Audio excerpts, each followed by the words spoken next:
Hi,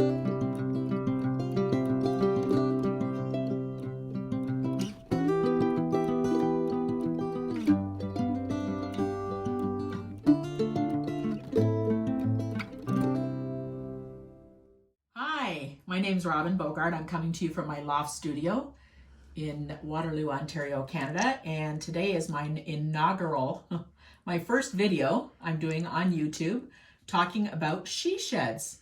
And I want to tell you a little bit about she sheds. So during the pandemic, I had a little bit of a quilting slump and a lack of creativity, which is unusual for me. And my neighbor, Joan, shout out to Joan, gave me this little idea of making these little houses. We called them tiny houses, but I've since named them she sheds because I thought that during that pandemic, when we're always helping out family and friends and husbands, in my case, I think we all need a she shed, and I think we all deserve one. So that's why I'm doing the project today, and I'm going to get to the fun stuff and talk a little bit about the fact that my sister and I did an exchange with this as well. So it's really kind of nice and creative to have an opportunity to change out your fabric and try the she sheds in different ways. And I'm going to talk about this block today and explain how we made them. Moving along to what we need for this project today, I'm going to talk about a few different things, really minor items that you need. You need an iron. I'm using the Clover mini iron only because it's just easy in terms of demonstration, but I also recommend it if you're traveling. I'm going to use an omni grid ruler only because I love omni grid, but you don't have to. You can use whatever ruler you have, and you would like a small ruler for this project.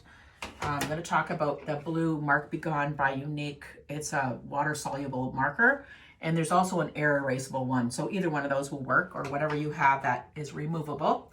And the connecting threads, cotton essential threads, they seem to work with my machine.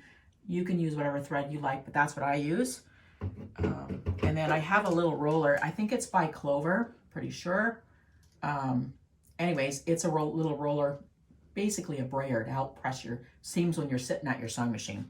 You don't have to get up so often. And then, as you can see, I have this little wool felt ironing mat, so we'll be using that as well.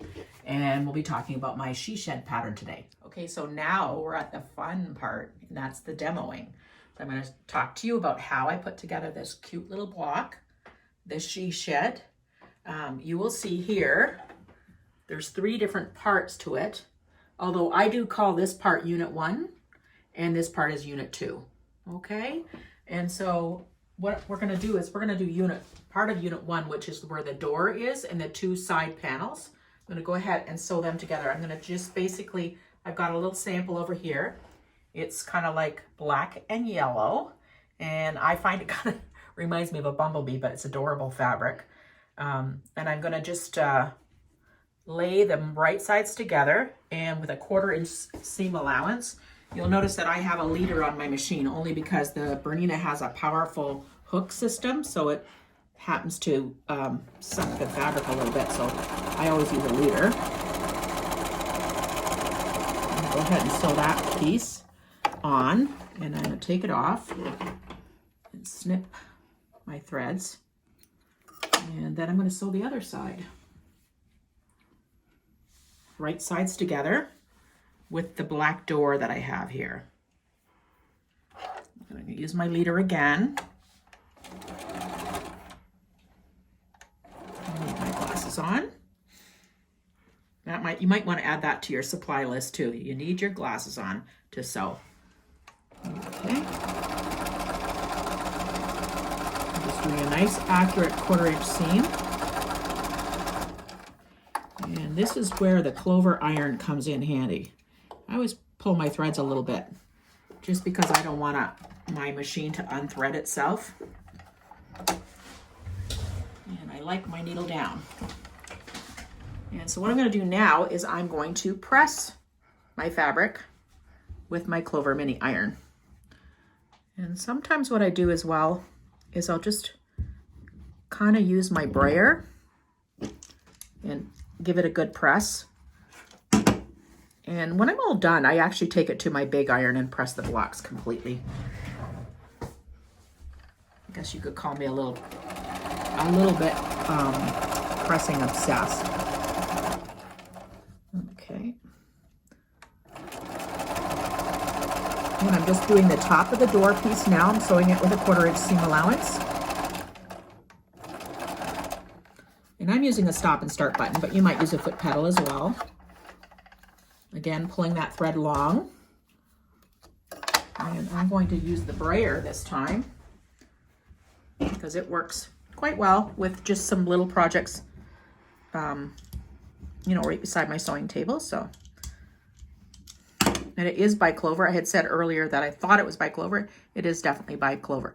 Okay, so now we have unit 1 completed. Okay, and I'm going to move on to unit 2, which is the roof pieces. The white is actually my sky. Now you could use a light blue, but I've chosen to use white as my sky piece. You're just going to do a line through the center of the square piece of fabric. These are 2.5 inch squares. Okay. And you're going to sew completely right down that, and I like to shove at least one pin in the middle just to kind of hold it in place. We're going to actually sew right down this line here. Okay.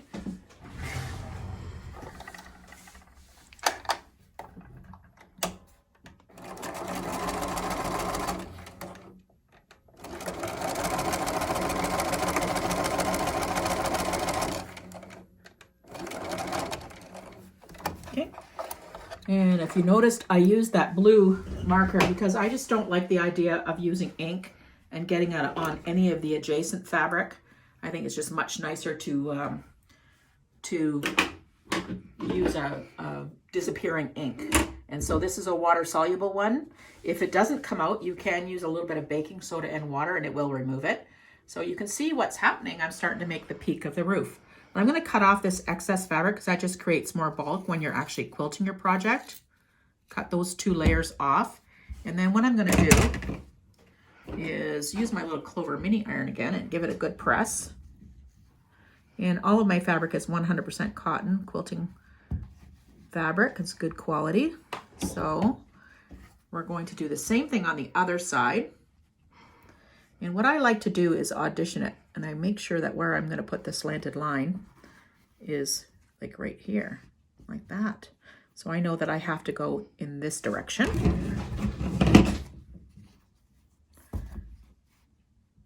And I'm just going to put my little slanted line there.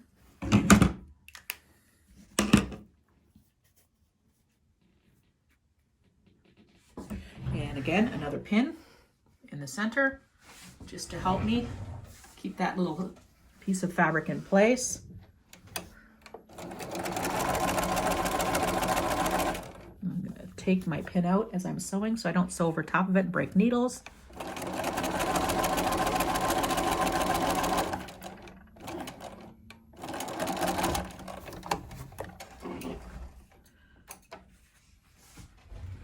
And I don't know if anybody's like me, but I like to do my housekeeping as I go because I just don't like having messy blocks at the end of it all. So I'm trimming away with little scissors and cutting away with bigger ones and making sure I have no thread tails. Okay, so here it is. We're about to reveal this unit 2 here,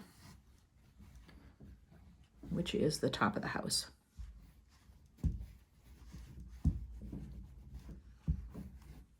Okay, and then what you do is you take unit 2 and sew it to unit 1. And I can see that this unit is matching on the one side. So I'll start with that side and we'll actually trim it up later on when we're ready to put it into the quilt. And use my leader again. Just a little insurance policy. I don't get thread clumping from the strong hook system.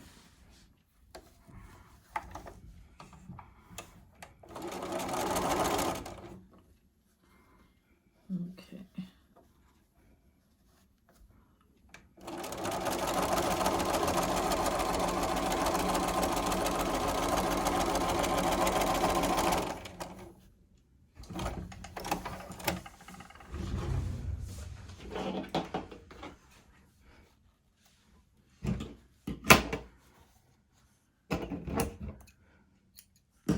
And you can see I have a little edge that's a little bit longer, but that's okay. I'll square it up later. I'll probably just cut that a little bit with a little bit of excess slack on it. And I'm going to give it a little brayer press.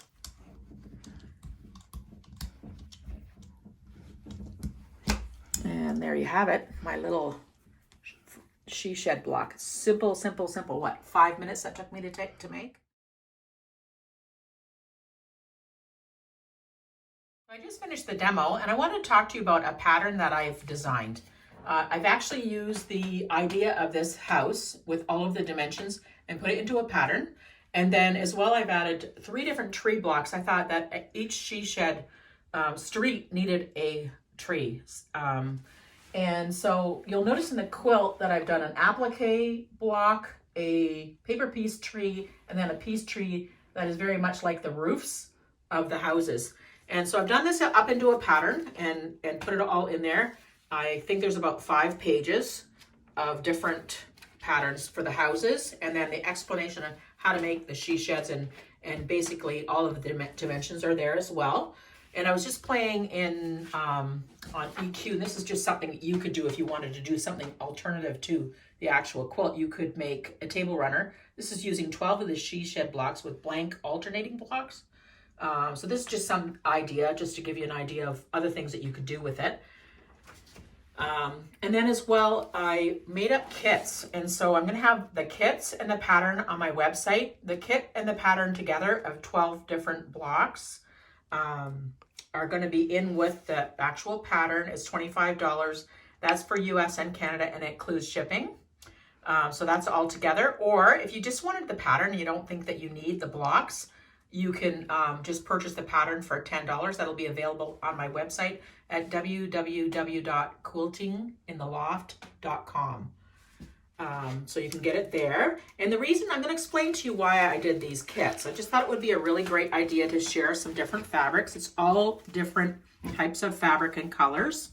So what happened was, after my neighbor Joan shared with me the house block, I started making the houses, and I found that I was making them kind of traditional and not with any of my funky fabric, which I have tons of. I have a huge stash.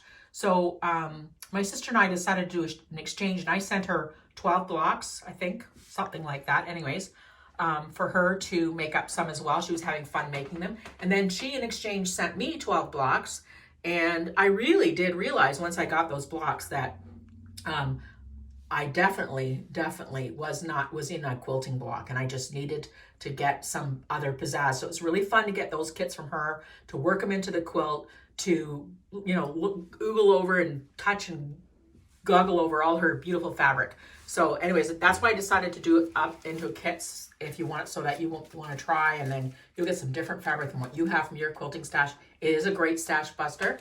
I also want to mention that on the links below, there'll be my Facebook page, my website, my Instagram, and any of the links for the products that I've talked about today. And I want you to encourage you to subscribe to my YouTube channel, and I have lots of exciting videos coming up. So I want you to stay safe and so happy.